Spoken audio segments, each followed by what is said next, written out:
Yang terhormat bapak-bapak, ibu-ibu, salam Pancasila.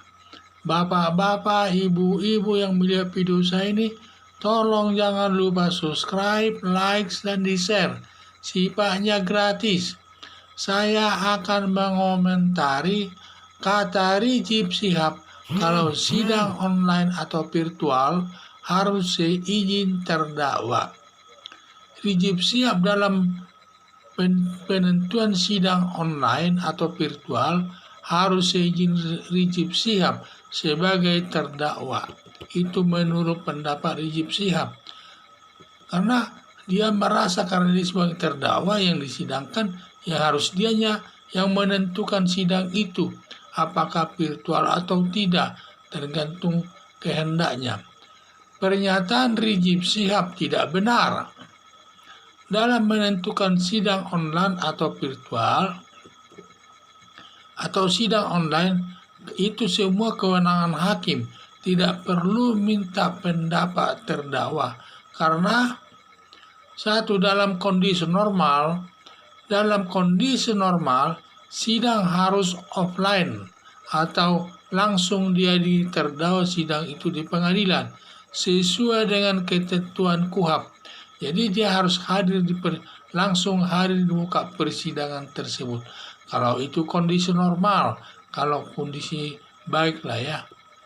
Dalam kondisi tidak normal, di mana yang menentukan sidang dalam kondisi pandemi virus corona di Jakarta, tetap juga hakim menentukannya sidang tersebut tanpa perlu minta pendapat daripada terdakwa.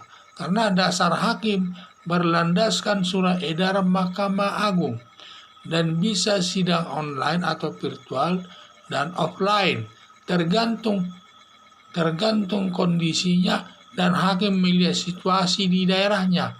Karena masing-masing situasi di daerah masing-masing itu sangat berbeda. Ada orang yang banyak suka menonton sidang, ada yang banyak melihat sidang, ada yang tidak ada yang melihat sidang. Tergantunglah masyarakatnya itu. Kondisi Indonesia atau Jakarta masuk kondisi pandemi virus corona. Makanya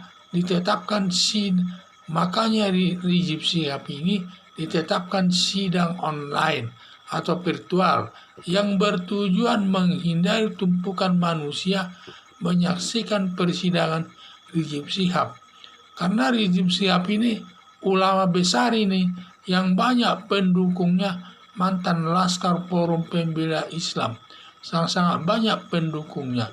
Seandainya atau diduga kalau Rizik Syihab ini orang biasa yang tidak dikenal masyarakat, tidak banyak dikenal masyarakat banyak, dan juga tidak dikenal namanya, kemungkinan sidangnya dengan offline saja, langsung hadir di persidangan. Karena nanti yang hadir persidangan itu paling 1-2 orang saja, atau bahkan tidak ada yang lihat. Karena Rizik Syihab itu bukan orang terkenal, seumpamanya dia bukan orang terkenal, dan tidak banyak orang yang mengenalnya. Karena banyak persidangan di daerah yang melihat sidang tersebut tidak ada, paling pun yang melihatnya 1-2 orang. Karena yang disidangkan itu banyak orang-orang yang tidak dikenal orang banyak dan juga namanya tidak terkenal, bahkan mungkin ekonominya juga tidak baik dan lain sebagainya. Biasanya orang tidak ada yang mau melihat persidangan tersebut. Tetapi karena Rizik Syihab ini seorang tokoh agama dan ulama besar dan banyak pendukungnya kemana-mana, dia sangat dihormati masyarakat pendukungnya tersebut.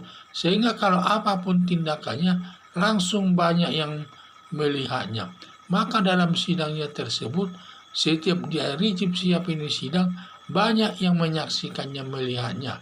Karena dia ulama besar, atau banyak orang menyatakan dia ulama jumbo lah ya, ulama sangat besar dia, sangat diakui dan dihormati masyarakatnya yang pendukungnya dia. Yaitulah alasannya. Makanya dalam sidang daripada Rizik Syihab ini sering ditentukan dengan sidang online atau sidang dengan jarak jauh atau secara virtual, dia nanti mengikuti sidang dari lembaga pemasyarakatan atau dari Mabes Polri, tidak ikut di muka persidangan tersebut. Karena kalau dia ikut di persidangan tersebut, sangat banyak pendukungnya, sehingga mengganggu jalannya ketertiban dalam sidang tersebut. Karena banyak nanti suara-suara teriakan-teriakan dari pendukungnya tersebut. Harapan saya supaya Rizik Syihab ini mengikuti persidangan sesuai penetapan hakim dan sesuai penetapan hakim, baik online atau virtual atau offline, karena semua itu sudah sesuai aturan dasar hakim untuk menentukan sidang tersebut. Bukan dibuat-buat itu. Ada dasar hakim menentukan sidang offline atau virtual. Ada ketentuannya itu. Kalau ketentuan virtual ini ditetapkan oleh surat edaran Mahkamah Agung RI. Kalau kondisi baik, ya ditetapkan berdasarkan KUHP. Dan biasanya sidangnya langsung dihadiri di muka persidangan. Ya, harapan saya itulah supaya Rizik Syihab ini mengikuti persidangan dengan tertib, dengan tergantung dari sidang yang ditentukan oleh hakim, apakah virtual atau offline, terserah hakim nanti, supaya menghadiri persidangan itu dengan baik. Sekian dan terima kasih.